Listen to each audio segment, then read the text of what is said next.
The other week I reviewed the Canon EFS 10-18 f4.5 to 5.6 IS STM lens. I'll spoil that review if you haven't seen it, but you should go watch it. It's got image samples, it's got a cool location, all of that stuff. But, spoiler, I'm generally a fan of this lens. For $299, this is a great wide-angle lens with a few sacrifices. What we want to find out in this video, though, is how does it stack up against something like the Tokina 11-16 f2.8 and the Canon 10-22 EFS f3.5 to 4.5 lens. I'm going to run down through the pros and the cons of each of these lenses and just kind of give you a couple image samples and maybe a video sample shot with these lenses towards the end of this. But I'll be honest, you don't necessarily need to stick around for that image sample section. All of these lenses produce very similar quality, very good, and no significant differences. Maybe a little bit more vignetting here, a little bit more chromatic aberration there. But when you stop down a little bit, Tokina, mostly I'm looking at you, when you stop down a little bit from maximum aperture, that stuff becomes much more manageable and goes away. But let's talk about the Canon first, the pros. Well, you know, I spoiled my review. I said generally I'm positive. $299 it's selling for here in the US, and it's cheap. It's very lightweight. It's actually a little bit smaller than the Canon 18-55 kit lens, just a little bit.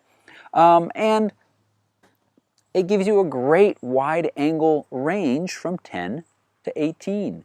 And in the review, I talk about how significant a difference it is from 18 millimeters, which is your maximum focal length or your widest focal length on your kit lens, to 10 here on this Canon 10-18. The other things that I love about it, besides it being cheap and decent quality or good quality even, is that it has image stabilization, which allows you to shoot static subjects at slower shutter speeds than you would otherwise normally be able to. Let's do a quick little math lesson / rule about shutter speed and focal length for those who don't know. Your shutter speed should always be faster than your focal length. So let's say you're shooting at 10 millimeters, well, you have to multiply that by the Canon crop factor of 1.6. So 16 millimeters, your shutter speed should be at least 1/16th of a second, and really what you have available to you is 1/20th of a second. This is a rule of thumb. Some people are able to shoot a little bit slower because they have very steady hands. Some people need to always go a little bit faster because they have shaky hands. It also depends on the situation and where you are and what you're shooting. But really we need to make sure we're talking about just static subjects. With 4-stop image stabilization, if you're starting at 1/20th of a second, you can go really slow shutter speeds and be able to successfully handhold those and get sharp detail from static subjects. That's impressive. It also offers STM technology. That's Canon's newest technology that allows that smooth and silent autofocusing during video. It also is smooth and silent during photos, and it basically gives you full-time manual focus. I say basically because you do have to half-press the shutter button to make sure the camera is communicating to the lens and allow any turning here to change the focus. All good. Last positive thing about this lens that I really like is its close focusing ability, much closer than the other two, almost macro-like. I'm not going to call it a macro lens, but you can get some really neat scenes focusing very close and very wide. So, all good? Well, I got two cons for you. And neither of them is that it has a plastic mount. I don't consider that a con on lenses this light and this cheap. It's fine, it's good, it's not going to be a problem for you. But one con, serious one, is the f4.5 maximum aperture. You have that at 10 millimeters, and as soon as you start to zoom away from 10, you hit f5, and then f5.6 up around 16, 18. That is a slow maximum aperture, and it can be somewhat limiting in lower light situations if you're trying to capture moving subjects where the image stabilization is not going to be able to help you. Another con is that you've got this STM technology which allows that fun basically full-time manual focus, but there's no hard stop, so you never know where you are, and without a distance indicator like these other lenses offer, you really are doing a lot of guesswork about focusing. So when does that really matter? starry skies. If you're trying to photograph anything at night, a landscape, stars, most of the time you're going to be manually focusing, and you're going to use the distance indicator as some kind of guide. You can shine your little flashlight on it, get a rough estimate of where you are, take some sample shots. With a lens like this, you're going to be doing a lot more sample shots and guessing before you're going to be able to get it right, and it can be a bit frustrating. So, slow aperture, no distance indicator, and no real kind of feedback of where you are focusing. Those are negatives or drawbacks. Tokina, positives. Well, it's built like a tank, it feels like a tank, and yes, it has a metal mount. I would be unhappy if this had a plastic mount because it has so much weight to it. That's when plastic mounts start to worry me, when the lens has significant heft to it. So it feels really good in the hand. I'm going to mix and match the pros and cons here. It's 11 to 16, so that's a little bit of a more limited range than the other two. And when we're already talking about pretty short ranges, it makes a difference. But across that limited range, it offers a maximum aperture of f2.8. That is really nice, lets in a lot more light, and some of you may think it also allows me to do a lot more artistic kind of blurring of the background. Well, not necessarily, because the Tokina is a lot more limited in its close focusing ability. You can actually get just as blurred background if you're focusing nice and close with the Canon versus the Tokina. But that light amount that you're letting in with that f2.8 aperture is nice. It does have the distance indicator, as we were just talking about. And you know, for some people this is a pro and for some it's a con. I'm not crazy about it, but it is not full-time manual focus. I think that's a con. But to switch to manual focus, the focus ring pulls. And there are other lenses that do this too. I'm not a huge fan of that. I don't know why. It just kind of feels jarring. I can see the benefit over trying to fumble around for a little manual focus, autofocus switch on the side, but I like my switch. I don't like to pull the whole ring. Or even better, I like full-time manual focus. It does come with a lens hood, which is a nice touch that the others do not. Make sure it's on correctly or you can get some serious vignetting. And this lens does do a little bit more vignetting than the others. I think that's all the pros and cons for the Tokina. Yes. Well, filter size on these next two, both the Tokina and the Canon, you're getting the Canon 10 to 22, you're getting up to 77 millimeters in filter size. That's getting a little bit bigger, getting a little bit more expensive for some filters, so that's something you might want to consider as well.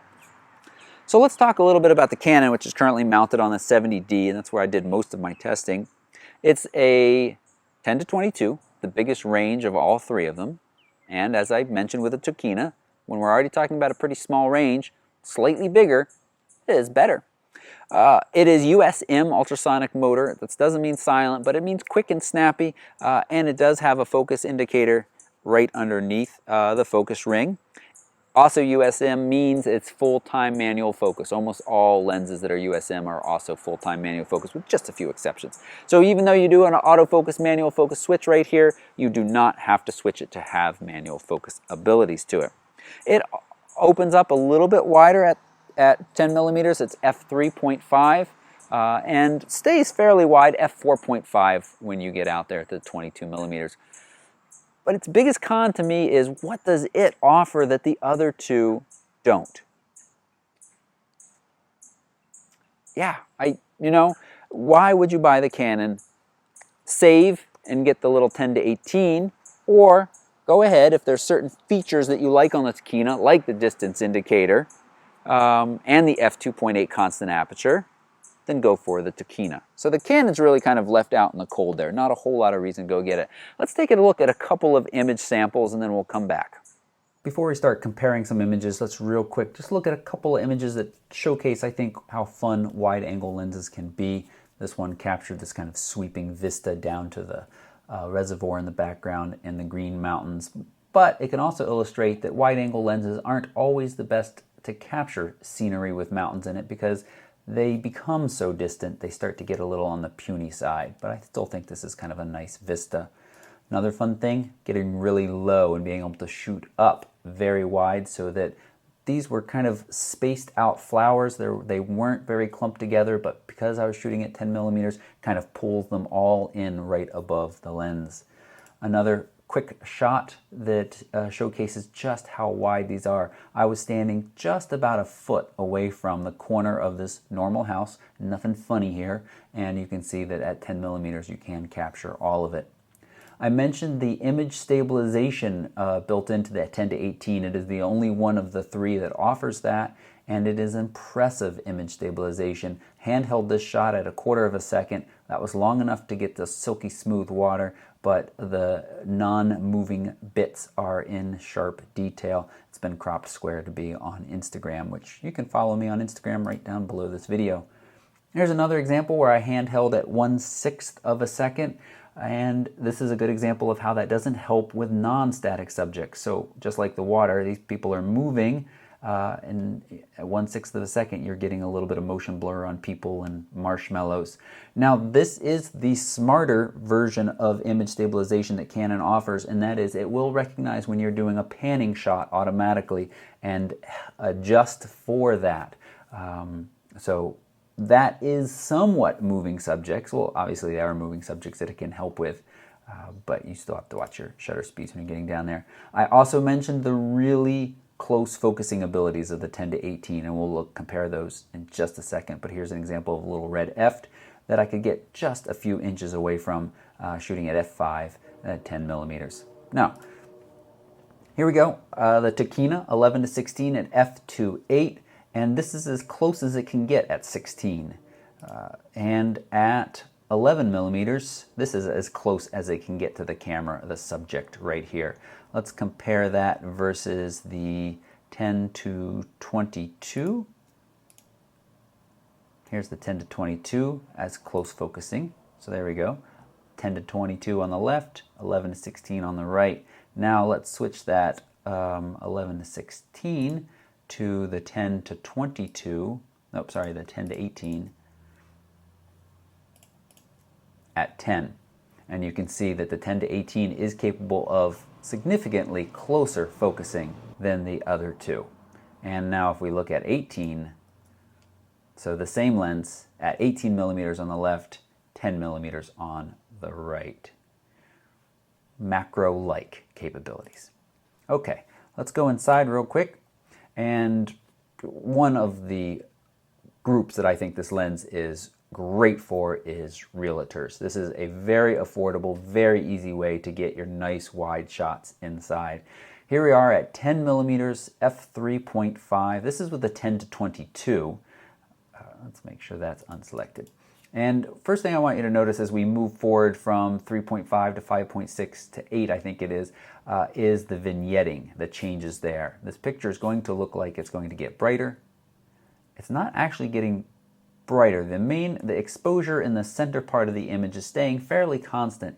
It is the vignetting that you're seeing, and now all three lenses exhibit this to about the same degree. So that's just something you want to watch for in wide-angle lenses and can be corrected. These are JPEGs coming straight out of the camera with all corrections, chromatic aberration, and lens distortion turned off. And I did that to be fair because the 10 to 18 is not a profile that is in the Canon 70D yet. We're waiting for firmware upgrade to enable that. You can do corrections in Lightroom just fine. At 10 millimeters, f5.6, let's take a look over here on the right-hand side. The point of focus was the dangling cord from the blind. You can see some pretty serious chromatic aberration right along that edge. Right there, we're seeing some magenta. We're out at the edge of a wide-angle lens. That is kind of the harshest place to look when you're comparing lenses. So we're just going to leave that as is and say that generally the quality is quite good and the detail throughout the image is good at 5.6. We can move up to, well, at 22, you can see the change in view from 10 to 22. So pretty significant. Pretend this is your crop lens or your kit lens at 18, almost the same view. You're cutting out a huge amount. Now we're looking at the 10 to 18, f5.6 as well. If we zoom in over here on the right, we have a good bit more detail, and there is far less chromatic aberration. Let's bring up the other one at 5.6 again and make a little comparison. 5.6, 8, oops, that one. So on the right, the 10 to 22, Look at that glow right along the edge. In the 10 to 18, the new lens from Canon, that is not existent. You can also see it back there, just a little bit of purple, and it is much less prevalent, maybe even non-existent right there. All settings were the same otherwise. Let's move forward. And here we are at 18 millimeters, f5.6 again, and good image throughout, good detail. Nothing much more to say. Now we're looking at the Tokina f2.8 at 11 millimeters, so very wide. One thing I do want you to notice here is, look, I was able to shoot at 1/320th of a second because I could open up that aperture so wide. If we go back to the 10 to 18, I went back too far. To the 10 to 18, oh, I don't have my 4.5, but it was somewhere around the neighborhood of 1/100th of a second. So a pretty significant difference in shutter speeds. Now, this gives you the IS. All of these were shot on a tripod, but if you're hand holding, you do have that IS, but it's nice to be able to shoot at those faster shutter speeds sometimes with the Tokina and that wider aperture. So this is the one we compared with the others, the f5.6, the right-hand side. Youch, look at that glow over there. It is quite serious, and along here as well. So a good bit of chromatic aberration out at the edges, even at 5.6. And at 16 millimeters, we can go back over there again. We didn't do that with the other ones, but still very serious at f5.6. But again, good overall detail. All right, now we have just a quick video sample of the difference in how these lenses sound when used for video and autofocus. So you can hear those little corrections that the Tokina is making, and it does a good job. The 70D does a really nice job with all of these lenses. But when you swing it around and it really loses focus,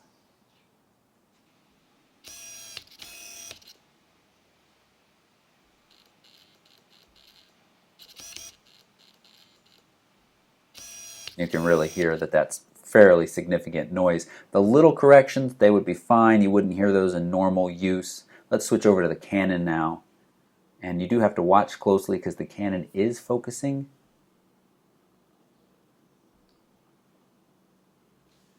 But it is absolutely silent, and the waveform shows that as well. Let's throw the Canon USM on.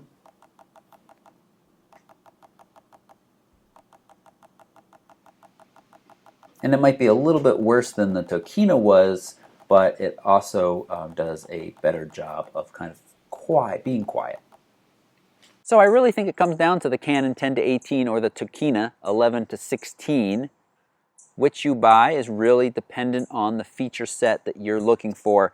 It's hard to go wrong unless, really, starry skies is the only thing you're going to be shooting with this, with the 10 to 18. I love that it's lightweight, great quality out of it. It has that image stabilization, it has that STM technology. Realtors for video work, interiors, or for still pictures, this is a great addition if you're looking for a wide angle lens that's affordable.